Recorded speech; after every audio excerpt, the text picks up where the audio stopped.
Your boy Dabuz is trying something new out here. Classes through Medify. First one is going to be on October 18th, and it's going to be about how to play the disadvantage state properly, going really in depth. If that sounds interesting to you, check out the link in the description below.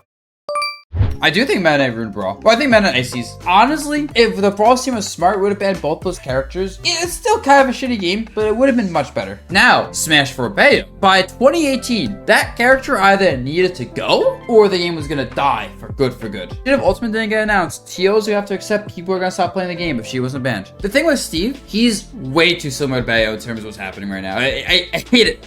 I hate it. Because once again, Steve players winning events are good, right?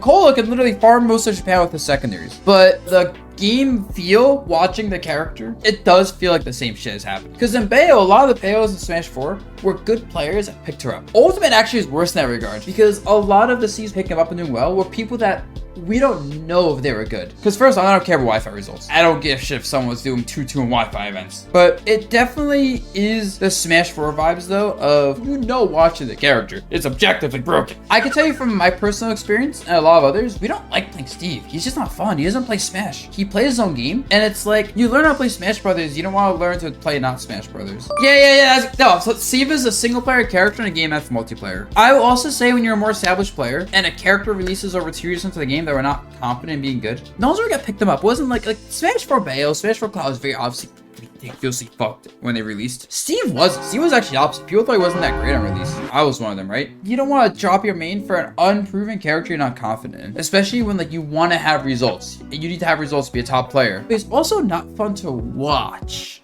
He's funny. You just fucking see someone die at 80 to anvil and all this stupid stuff. It's so hilarious. But it's not entertaining and oh my god, this is so cool. Especially if your favorite player is fighting against a Steve, it feels like pain to watch. Even when you watch your favorite player beat a Steve player, you feel relieved. You're not happy. You're like, oh, it's over for them. Not that's killing viewership for the game or anything right now, but it's not good. Now, playing in Steve, how would I put this? If you want to play Smash for fun, if you fight enough Steves, you're about to jump to something else. You're gonna be like, get me away from this. I'm done. I'm leaving.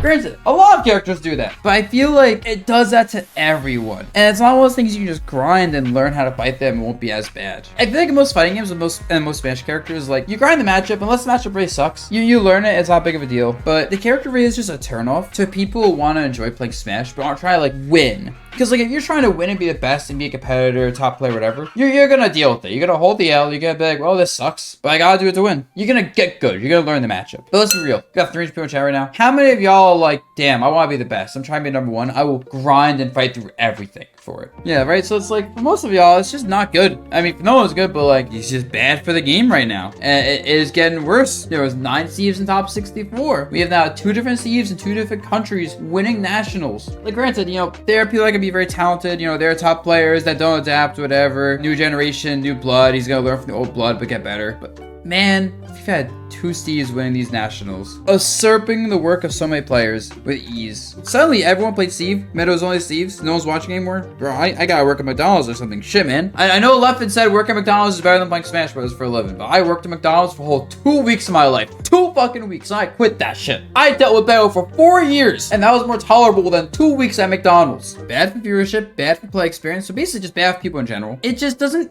feel good. The character's clearly best in the game. I've been saying for a while, Steve is number 1. I've been saying for over a year, guys, this character is best in the game. And now everyone's starting to go, wait, maybe the Dabuz was right again. Always, how is the Dabuz always fucking right? And picking him up is the same thing as getting through high school. Bayo was getting a bachelor's degree. Steve is getting your GED. It's whatever. How much more proof do you have Steve being number 1? I'm gonna keep real with you. If what we've seen so far is a proof, bro, I think smacking you in the head with a book would knock more sense into you. He's not the best in the game. He's just broken.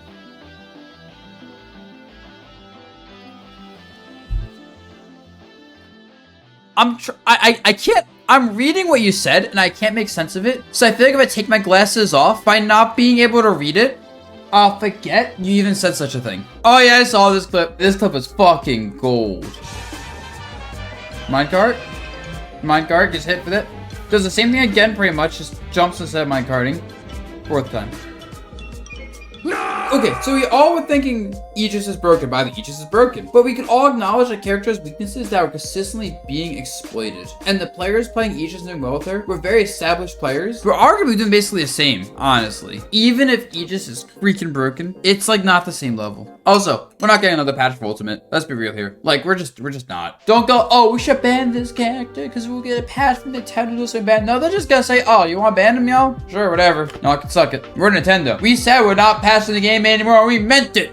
Custom balancing isn't viable. You can't do custom balancing online. I, a top player, do most of my practice online. Even if custom balance is a good thing. Even if. It's an amazing system. I will not be able to fight custom balance Steve except at tournaments for the most part. A lot of people are like that. That's why you always can't do things like, oh, let's just ban one move on the character. It kind of sucks, the situation we're in, right? Because I think just hold the L, say, oh, we're just going to hate Steve forever and hope we don't have a Bayo situation again. Or we just solve the problem before it becomes too late. Honestly, I think there's a very good argument to solve the problem before it's too late at this point. After seeing Smash 4 and what Bayo did to that game, and how literally everyone who says we should ban her, has anyone to think of Bayo, of Smash 4. Everyone who played Smash 4 either played Bayo or Cloud, or said they loved the game except for Bayo and Cloud. We're never gonna have at that point where literally everyone's just playing Steve and winning. That's just not how the game works. But we can still objectively understand that the character is not good for the game without that ever happening. But yeah, so overall, it's a good argument for dealing with the problem now instead of waiting a year down the line. Because this is just shades of Bayonetta again. Bayonetta, but worse, honestly. Because even the Bayo players weren't winning this quickly with this many upsets out of nowhere with such a little previous experience.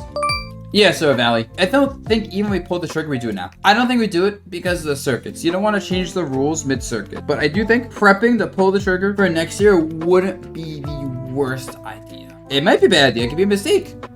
But I've legitimately seen 2 Smash games that have ruined by the top characters being too fucking good. And that's actually the truth. Let the Steves live in Steve land. Bro, you know what's funny? I was talking to someone, right? At SmashCon. We did a money match. And they told me they think Olimar beats Steve. And I told them, bro, if you think Olimar beats Steve, you don't have to play the character right. Like, you don't have to play Steve at all. I feel like most of the time when people think Steve loses X character, they just don't understand the character well enough. Yo, I gotta show you something. Oh my god, hold up, no, it's time. I gotta show you something wonky. Because I remember Vitality in Smash 4 said he knows how to beat all the Bayos. So he made this video. He said this is how I'm gonna beat every Bayo. This is my game plan versus them. And that Bayo said, oh, we're not gonna do that then. And we're gonna win. He really thought he had the answer. I love Vitality, that's my boy, he's fucking homie. But I will clown him for this. When he says he has the answer to Steve, I will be ready to clown his ass.